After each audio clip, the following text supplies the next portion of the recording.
Sir আসবো? হ্যাঁ আসেন। ভাই আপনি যদি আমারে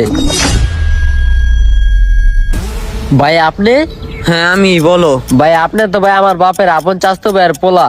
যাক আপনি হয়েছেন ভালোই হয়েছে, তাইলে আমি চাকরিটা পাই যাবো। আমার চাস্তো ভাই লাগো, কই আমি চিনতে পারি নাই কা। আরে ভাই এটা আপনি কি কথা কইতাছেন ভাই? আগে আপনি আমার চাকরিটা দেন ভাই, আমি তো আপনার আপন লোকই। চাস্তো ভাই, ফুফাতো ভাই, মামতো ভাই, এখন ভাইয়ের অভাব নেই কা। যেসব লোকরা আমি চিনি না তারাও এসে ভাইয়ের পরিচয় দেয়। আর একটা সময় এমনও ছিল যে আমি দাঁড়ে দাঁড়ে যেয়ে ঘুরছি 7,000 টাকা একটা বেতনে কাজ করার লেগা। কোনো চাস্তো ভাই, চাচা, ফুয়া, মামা কেউ আমার কাজ দেয়া দেয়নি কা। আর আজকে আমার একটা ভালো পজিশন, আমি শত শত মানুষদেরকে চাকরি দেই। আর এখন আমার চাস্তো ভাই মামতো ভাইয়ের অভাব নেই কা।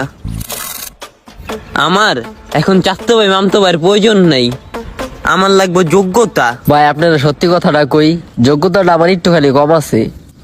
তাহলে তুমি চলে যাও। ভাই আমারে রাহেন না হইব না, ভাই, একটু দেখেন। চলে যাও।